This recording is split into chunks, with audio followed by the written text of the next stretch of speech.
Hello. This is Cristina. And la Chilindrina. Oh, Carmen. my God. It's Carmen. Sorry. This is El Chavo. It's too late. It's too late. It's too late. You never do that. I remember when we had our last costumes, I did that. Yeah, I forgot. We are dressed up. In honor of spooky season. It is our time of year.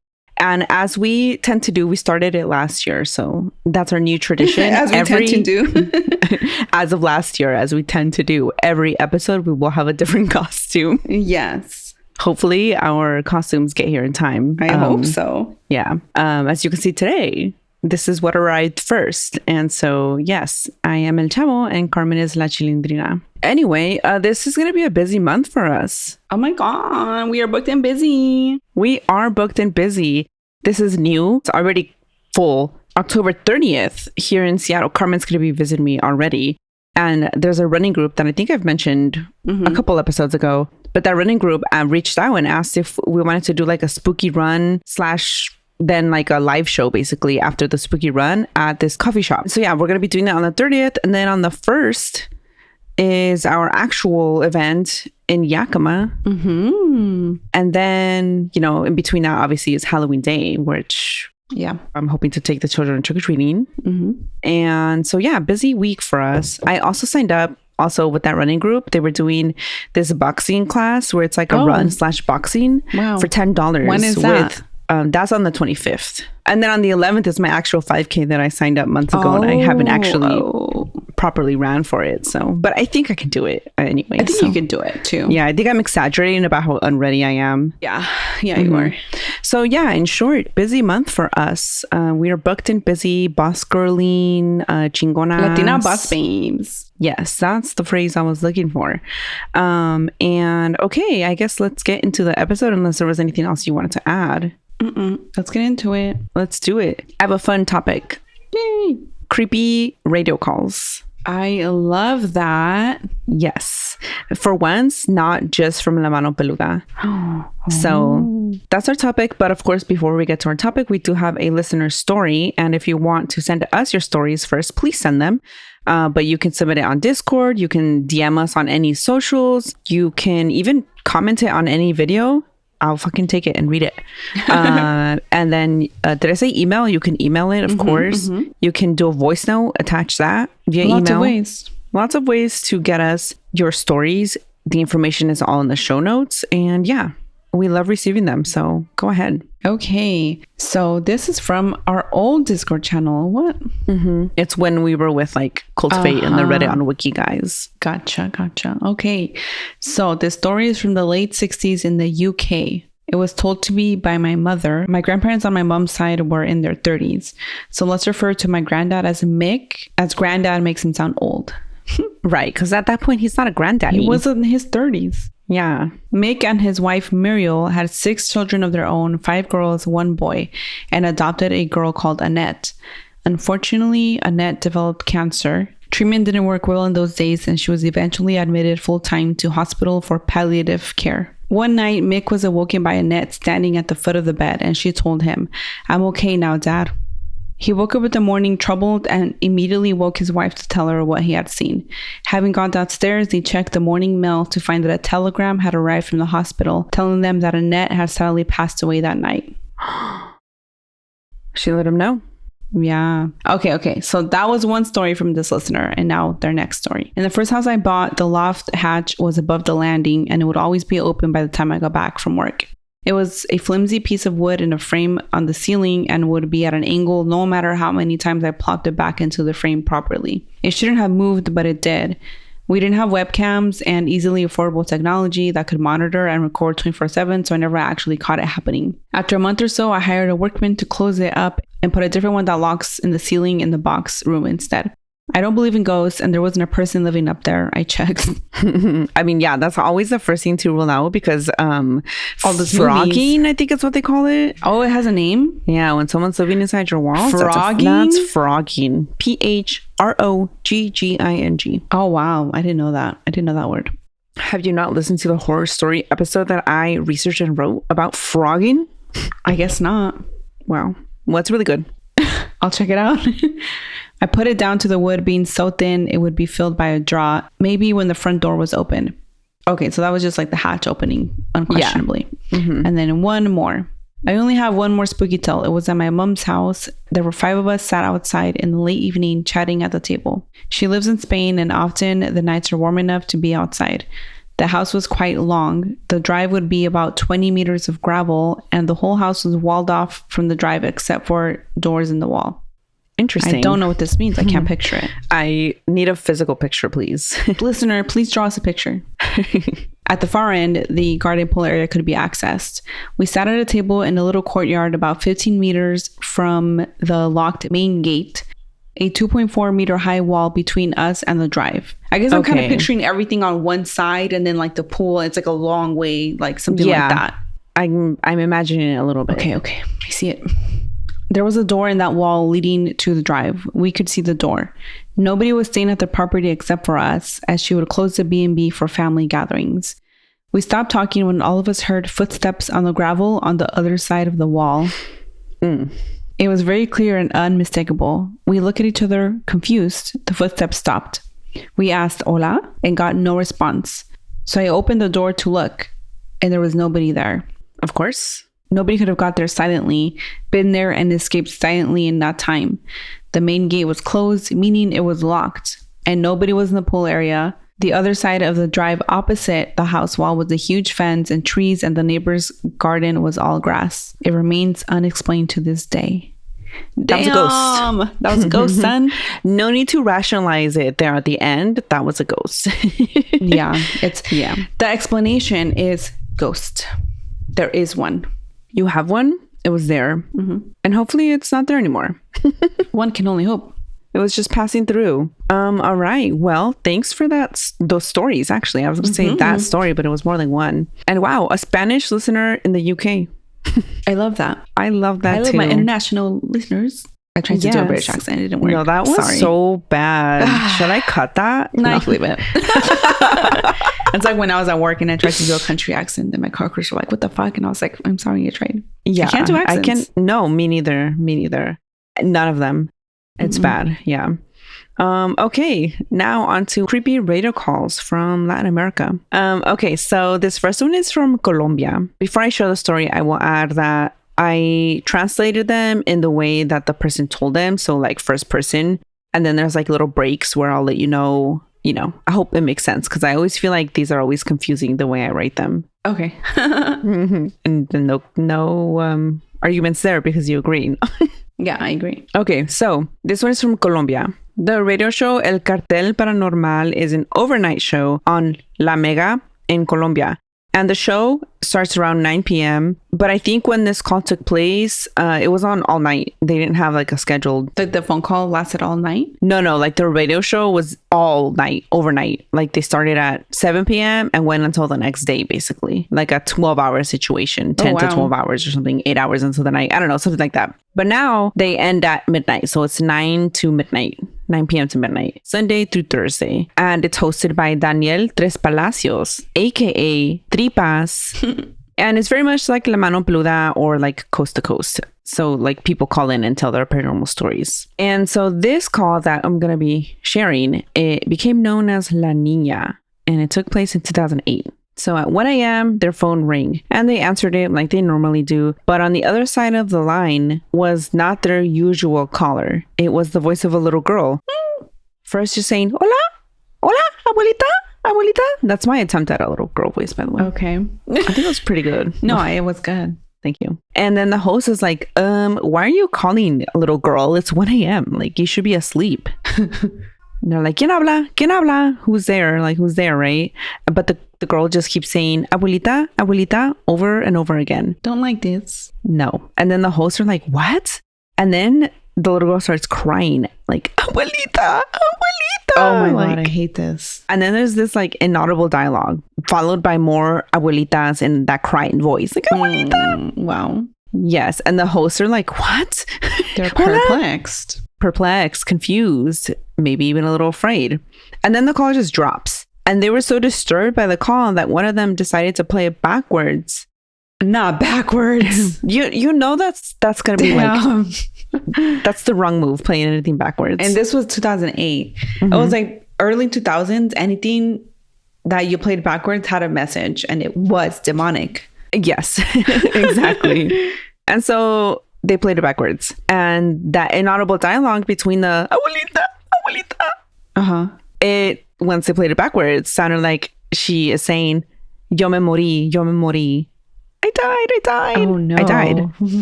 Yeah.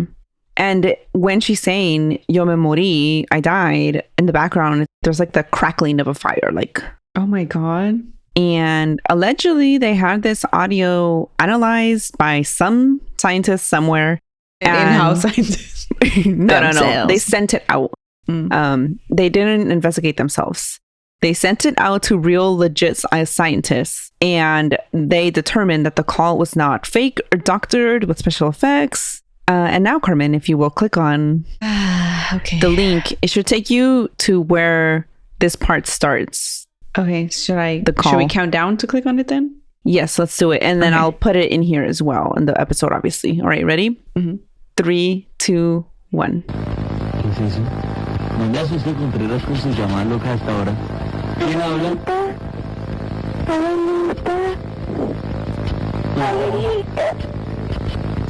¿Aló? I don't like this. Acá no me van a asustar. ¡Aló!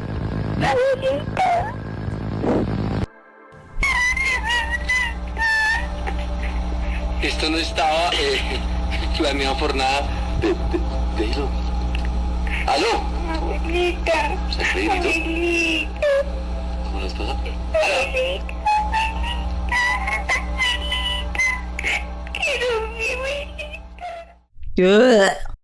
Was that not the worst thing you've ever fucking heard?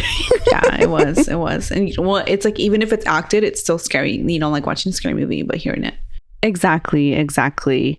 Just what I always say about these weirdo calls, because every time I share anything from the Mano Blue, like people are like, those aren't real. I'm like, okay, and I was entertained. So whatever. Yeah. Okay, and so the reversed version, I have it time-stamped.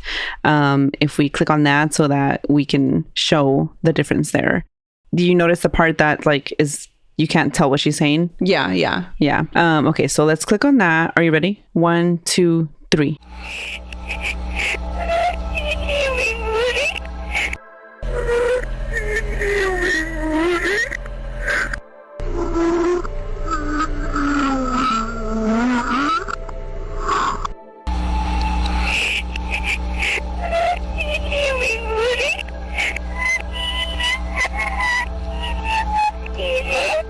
That's enough. Okay, I was waiting for you. I'm like, damn. No, Whew. I don't like it. It doesn't matter. Like, if it's not real, I don't like listening to it. Yeah. And the video that I found this story on did add their own like music in the background. So that part is like not part of the call, but the actual call is there too. So yeah, that was the first one. It shook the country after they heard that. And I mean, she never called again, but they're like, well, I guess she just learned that she died or something. Oh, wow. I wonder like if the grandma recognized, if it was real, if the grandma recognized her granddaughter's voice. That would be crazy. I wonder. Yeah. Wow. Because after the call, they weren't able to like figure out who the girl is. Oh, like where the call came from. Nothing. No. Wow. So yeah, horrifying to say the least. This next horrifying call is from a radio station called El Horror de la Noche. Well, the show is called El Horror de la Noche. I don't know the station, the actual station. But it's hosted by Flavio Arenas and it's local to Aguascalientes, Mexico. Tight. Yes. And so this call is known today as Martín y el Scooby. Okay. I love how these calls become so like notorious that they have their own like names. Yeah. So Martín called Flavio and he shared the following story. Hi, Flavio. I want to tell you something that happened to me. I am from Mexico City. I lived there 17 years. For 3 of those 7 years, I worked at a soap factory. But we did a lot there. I was a car washer there, but in the car mechanic area, and I had a coworker who was a car washer too, but in the actual car wash area. This coworker was super close to another coworker who worked with me in the car shop. These two, they got along super well. We called him Scooby, the guy at the car wash area. And like I was saying, they got along super well, but they also messed with each other a lot. A lot of pranking, joking, things like that. So one day, Scooby told the other guy, hey, I swear when I die, I'm going to keep messing with you. Oh my God. And they said this to each other all the time. But then in October 2005, while I was on my way to a baptism, I found out that Scooby had passed away in a car accident. Well, since that moment, the coworker that was besties with El Scooby, we called him El Japonés, but his name is Victor. Anyway. El Japonés. Yeah, these nicknames. Victor started dreaming about Scooby. A lot at first, normal dreams, but then weird things started happening. Little stuff like tools being moved. Well, one night, Victor was the last to leave. He was cleaning up before we went home when he heard somebody say, ¿Qué onda, compadrito? ¿Qué onda? ¿Cómo estás? Hey, what's up, man? How are you? In English for our Spanish challenge friends. The only person that called him compadrito was Scooby. Oh my God. When he turned around to see who was talking to him, he saw Scooby's silhouette. But none of us believed him. But then Victor started getting worse. Oh no. He used to weigh 100 kilograms to 120 pounds, and he went down to 143 pounds. Oh wow. He wasn't eating, he wasn't sleeping, because now the dreams were nightmares. Every night, Scooby was trying to talk to him. And this was in the span of 2 months. It got so bad, one day, as Victor was lifting one of the trailers onto a ramp, he heard someone say, ¿Qué onda, compadrito? Ya bájame. Hey, what's up, man? Put me down. What? When he looked in the rearview mirror, because he was inside the trailer driving this ramp, or this trailer up the ramp, right? And so when he looked in the rearview mirror, he saw Scooby in the back. Wow. Then things started happening to all of us at work. 2 coworkers quit. Cars kept turning on their own. The water kept turning on. Everything. We even tried to get a priest to come in and bless the shop. I was Scooby's friend too, but I quit also. Not because of what was happening, just to be closer to family. I moved to Aguascalientes. But since then, I've been having dreams too. I did feel like I had unfinished business with him. I was telling my girl and her dad about Scooby the other day, and that something feels weird. And so then in this part, Flavio, the host, interrupts Martin, the caller. And he asks Martin the following. Hey, does a person with a weird nose, like a long nose with almond eyes, and like a really skinny guy, not that tall, a little tan, does that sound a little familiar? Is that Scooby? Martin is like, yeah. And Flavio tells him, is that Scooby? Why? He's there? He's at the radio station? He's like, yeah, why? Why are you asking me if a Scooby looked like that? Oh my God. And then Flavio tells him, well, I think I just saw him here at the radio station. So yes, in short, yes. Wow. And he continues. He was smiling. Did he smile a lot? He seemed like a friendly person. And Martina's like, yeah, oh my God, that's him. Like, oh my God. And then Flavio was like, hey, it's okay. Scooby was here at the radio station, not there with you. He just stopped by, like, it's okay. Because Martin was starting to freak out and Flavio was trying to calm Martin down. Yeah. But then Martin tells him, wait, can I tell you something? I owed Scooby some money. We had gone out to lunch and he bought mine. And I told him I would pay him back. But then that Monday, he died that weekend. Like, he wasn't there Monday for me to pay him back. If a motherfucker haunted me for fucking lunch, I would be so fucking pissed. Dude, that's insane, right? God, like, I had that's to pay, lunch money. I had to pay someone back, actually. I can't let this happen to me. No, you can't. But yeah, I never paid him back. The other guys at the shop kept telling me he's gonna come looking for his money, taking flowers or something nice to his grave, because now you owe money to someone who has died, and that's tying you to him, and he's not gonna let it go. Not because he was stingy when he was alive, but just because that's what dead people do apparently when you owe them money. Just whatever unfinished business, I guess. Yeah, they can't rest peacefully. And so then Martin continues telling Flavio, now that you're describing him, that's him. And Flavio's like, yeah, that was him. He was slouching a little bit. He did that, right? And Martin was like, yes. Oh my God. And then he starts like panting, like really heavily panting. And Flavio's like, hey, Martin, what's going on? Is there something more? Did he owe him something more? Did he do something worse to him? No, it's literally just the money. Martin, why are you freaking out like this? Oh, I'll tell you why he's freaking out more. Okay. Yeah. He's there. He's with Martin. Yes. Fabio's like, Martin, what's going on? Like, why are you freaking out? And Martin is like, he's here. Oh my God, he's here. Flavio's like, okay, calm down. Repeat after me. hey man, not like this, just in dreams. You can only communicate to me in dreams. Not like this, not here. And the whole time Martin is trying to repeat after him. But he keeps stopping. Mm-hmm. Yeah, he keeps stopping and he's like, oh my God. He's right in front of me now. He's trying to touch me or something. Like he's reaching out for me. Scooby doesn't know he's doing something wrong. No, Scooby has no idea. Then Flavio repeats to Martin, no, tell him no, not here. He's going to leave. Tell him no. Be firm, Martin. Martin freaks out more. But then he tells Flavio, okay, he backed away. Scooby backed away. Flavio's like, did he leave? And Martin tells him, no, he's standing in the corner. He's still here. Flavio repeats to Martin, he's going to leave. He's going to go. Then Martin tells him, he's moving his hands. He's doing la bendición, like the sign for like a blessing. Scooby was. Mm-hmm. Scooby's doing this now in the corner, facing Martin. And Flavio's like, okay, Martin, he's leaving. He's going. You're fine. And then Martin is quiet, too quiet. And Flavio asks him, is he still there? And then Martin yells, he left, but the couch just moved on its own. It moved. And Flavio's like, breathe, man, breathe. Weird things are going to happen for a bit because someone dead visited you, but you're okay now. And Martina's like, I'm so cold. It smells bad. What's happening? And he's freaking the fuck out. Naturally, of course. Yeah. And then Flavio, he's so calm and collected. And he's like, hey, it's going to be bad for a sec. You might even feel nauseous. You might feel like there's ants crawling all over you for a little bit. It's all temporary. Things are going to be weird. But he's going. It's okay. Calm down. He's only going to show up in your dreams now. And then Martina's like, I don't want to see him in my dreams either. And Flavio's like, no pasa nada. It's so much better in your dreams. Look, I saw him too. I've been through it. Seeing them like that in person is so much worse. But it's better in your dreams. You're gonna be okay. Like, he's so chill. Oh my God. That's who I want to coach me through my first haunting. Like, yeah. If it ever came, which, you know, it's not welcome, so don't come. Yeah. Martin tells Flavio, I have seen things, but not like this. This was something else. He didn't look like his normal happy self. This was different. He looked distressed about Scooby. Why did he look different?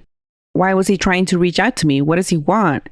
And Flavio told him, you know what, talking about Scooby might be like calling out to him, like a beacon for him to show up. Because he had just been telling the story to his girlfriend and her dad, and then now to Flavio on the radio. And then Martin starts crying. And Flavio's like, talk to me, man. Talk to me. What's happening? Why are you freaking out again? And then he's like, he's here. He's looking at me. Why is he back? If you told him he didn't want him there. Right. I don't know. And then Martin tells Scooby, vete carnal, vete por favor. But he's screaming. And then Flavio is like, okay, Martin, can you leave the house? And Martin is like, yeah. And then there's silence again. And then you can hear Martin saying, abre la puerta, vete. And Flavio asks, did he leave then? And he's like, yeah, he opened the door and just walked out. So he's gone again. Okay, that's good. Yeah, but Flavio asks Martin, like, where are you? Can you leave your house and just not be at your house? And Martin is like, yeah, I just left. I'm walking outside now. And Flavio advises him, like, don't go home tonight. Wait till your dad is back he was like on some trip. Wait till your dad is back. Find a friend right now and somewhere else to sleep. Not your own house, because he might come back. And wherever you go, keep the lights on. That's kind of scary. Yes. Martin keeps telling Flavio how scared and cold he is, that his heart is beating so fast. He's never seen anything like this. He didn't even really believe in ghosts like this. But then he makes it to his friend's place. That's good.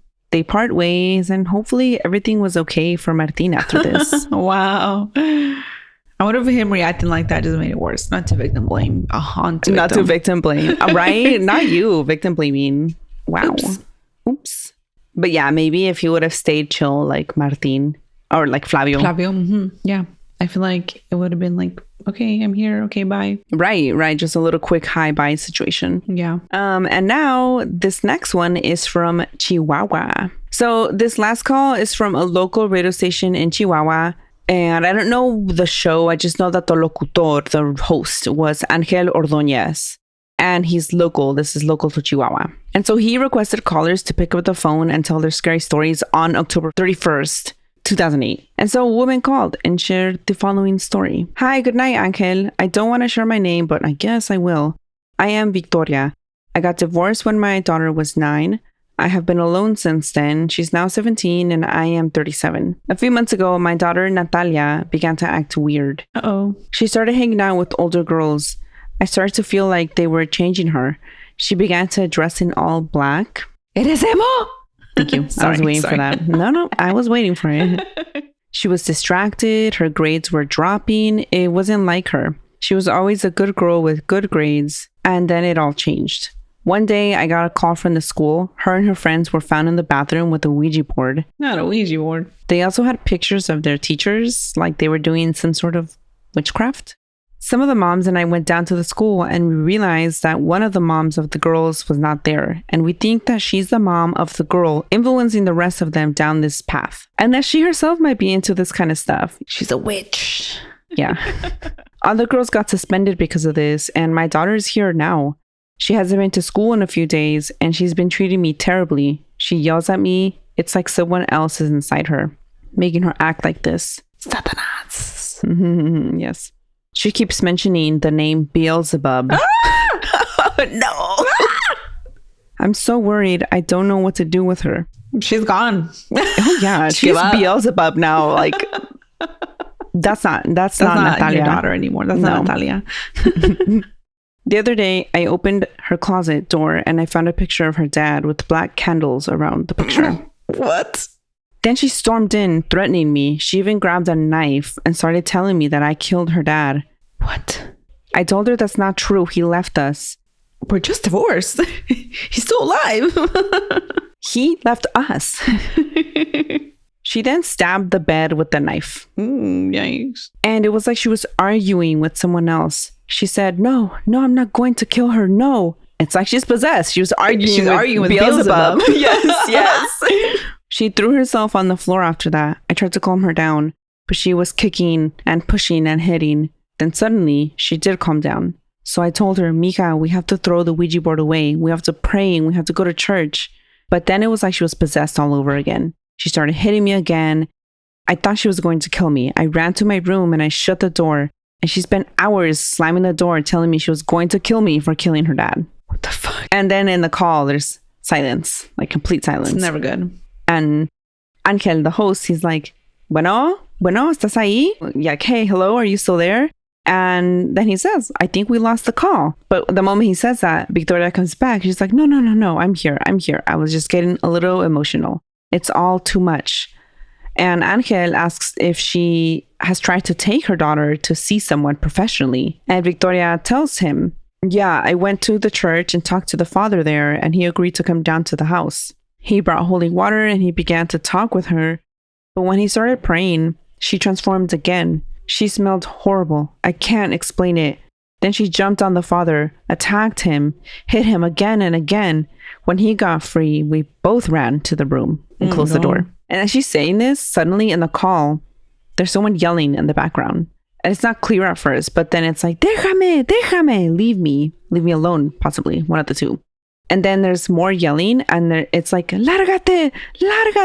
So like, get out of here. And then Angel tries to talk again to Victoria, and he's like, señora, ma'am, like, what's going on? And then the yelling is worse, and the voice changes. Uh-oh. And now Victoria yells, like, Mija, ¿qué tienes? Like, what's wrong with you, baby? Not your baby no more. That's Beelzebub. And then in the call, there's a voice that says, lárgate, pendeja, cuelga el puto teléfono. Wait, I love that. Wait, I kind of like that. I'm a fan. Is that like, shut up, bitch? Is pendeja, bitch? Yeah. Okay. Shut up, bitch. Hang up the fucking phone. You fucking bitch. Yeah. And Angel, the host, is like, señora.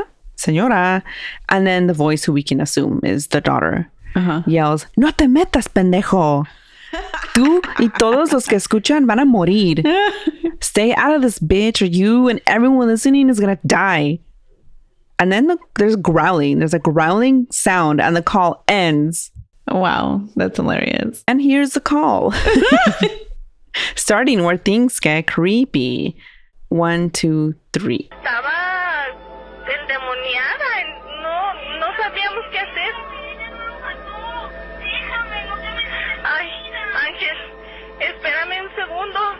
se señora, acabe. señora. Qué miedo, Ángel, ya no lo puedo soportar. Está bien, si gusta comenzamos ya la conversación, señora. ¡Lárgate! Señora, ¿está bien? ¿Me escucha? Señora. ¡Qué miedo! ¡Que alguien me ayude, Señora. por favor! ¡Hija, qué tienes! ¡Ay, qué es eso! ¡No hagas eso! Señora, espera un momento. Señora, ¡No, déjalo! Victoria. Señora, bueno, señora. ¡Párate, pendeja! ¡Déjate puto teléfono! Señora, ¿está bien? Señora. ¡No te metas, Señora. pendejo! Tú y todos los que escuchan van a morir. And that's a call. Wow. It's giving if there was a possession on Rosa de Guadalupe. Yes. But I would be seated. I would. Yeah. Actually, we including- should see if there's a possession episode. Oh, I bet you there is. I bet there is. Yeah. Watch it for Patreon. Yes. And yeah, those are some of the creepiest radio calls from Latin America that are not La Mano Peluda. That's a long title, so that's not going to be the title. But Well, did you have a favorite one out of these? I think the first one with La Niña. Okay, that was my favorite one too. Oh my God, twinsies. Well. Amazing. But yeah, I think that was my favorite one. Let us know your favorite one. Mm-hmm. Don't tell me if you believe them or not, though. We're suspending. We are suspending disbelief. Yes. And yeah, those were the cases, the phone calls. And we'll take a little break here and come back with spooky recommendations. And we're back. Do you have spooky recommendations? No. I started listening to a horror book. Which Junie. Have you heard of Junie? I haven't.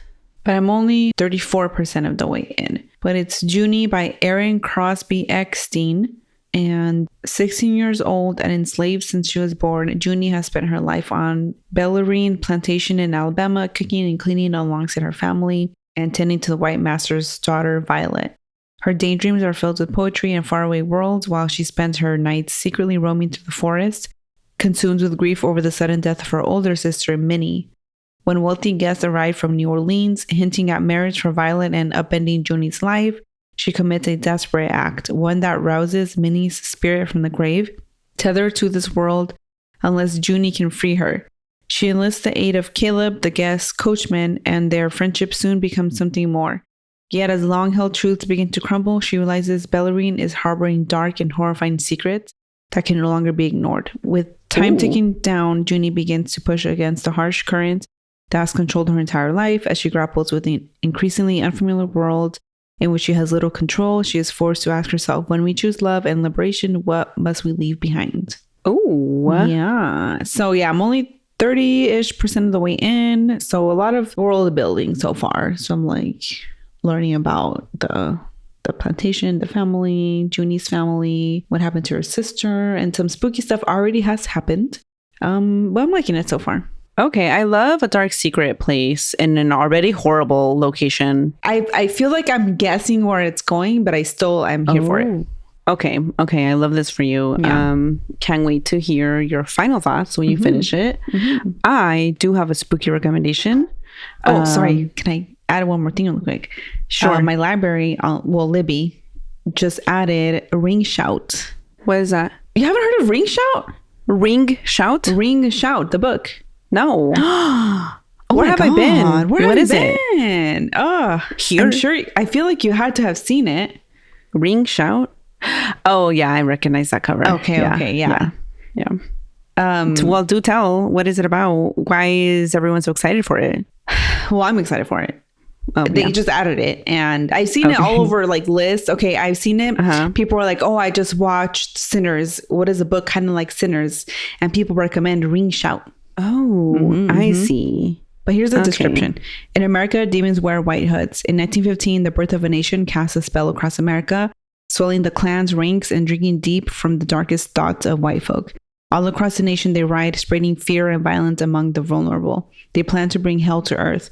But even Ku Kluxes can die. Standing in their way are Maurice Boudreau and her fellow resistance fighters, a foul-mouthed sharpshooter and a Harlem hellfighter. Armed with blade, bullet, and bomb, they hunt their hunters and send the clan's demons straight to hell. But something awful is brewing in Macon. and the war on hell is about to heat up. Can Maurice stop the clan before it ends the world? I've been hearing for probably like a year about this book, and they added it recently. So I immediately borrowed it. Nice. And I'm excited to also listen to that after I finish listening to Junie. Okay. Yeah, I'm going to go place a hold on it too. Woohoo. I do have a recommendation. Yes. I think I mentioned it last episode that I wanted to go to Scarecrow Video, get a membership, and then just start renting movies regularly, like once a week type situation. And I finally did that. And the first movie I got was the Mexican horror film, the 1980 Mexican horror film, La Tia Alejandra. And it was fun. Oh, you watched it? Okay. I did. I watched it. A full review coming later on social media. And I want someone to watch it with me so we can recap it. But it would, well, actually, it's all on YouTube. Let me say that. It is all on YouTube. Someone uploaded it. So the full thing is there if you want to watch it, Carmen. Yeah, I probably won't. Oh my God. Well, someone needs to watch it and recap it with me. So yeah, La Tia Alejandra was directed by Arturo Ripstein.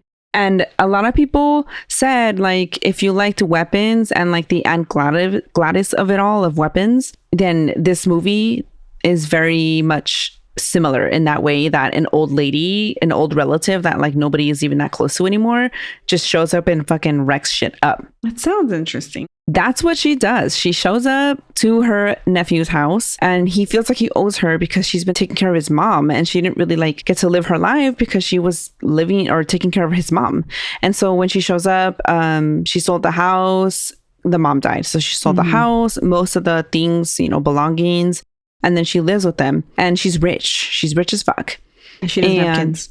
No, she doesn't have. That's why she's rich. Yeah. No, that's why she's evil. Both. There's evil a trope. and rich.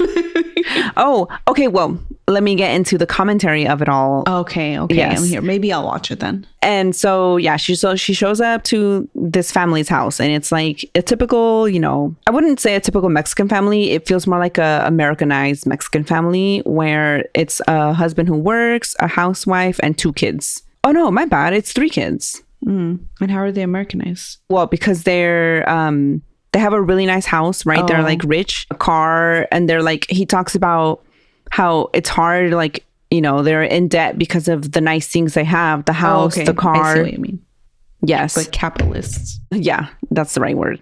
The tia is offering them like, oh, well, I'll pay for the kid. Because the tia gets there and she's like, what school do these kids go to? And they go to like a public school. And she's like, no, that's not good enough for them. Oh my God. Yeah, that's no place for my nephew, niece, nibblings, yeah. And she's like, I'll pay for it. And they're like, no, we could never. And then the wife is like, we kind of could. I mean, if she's offering. Yeah. But like these offerings came with a price, with a serious price. I don't want to spoil it more than that. But yeah, she offers to buy their house to like make life easier for them. But then what was the cost? But yeah, there's brujeria, there's havoc instilled upon this family. And what was her help worth in the end? And the director uses this to comment on a woman's role in society, but also like I think capitalism as well is what I got from it. Interesting. But it was good. It was good. Like when things start happening, they don't stop. And the whole time I was like, I actually want to make a video about it right now, but I'm like, would it be a little silly to make it in my Chava Little outfit? Like, hey, don't mind me. Ignore the outfit, but listen. So yeah, I highly recommend it. It had a 6.5 out of 10 rating on IMDb. It's a classical Mexican horror movie for sure.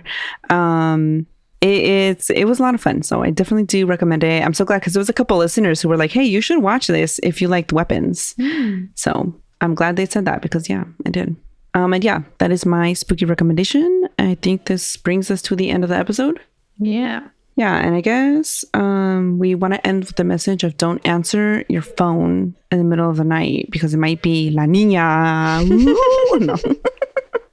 I mean, maybe. Or Scooby. Or Scooby might be in your house right now. Other than that, stay spooky. We'll catch everyone next time. Bye. Bye.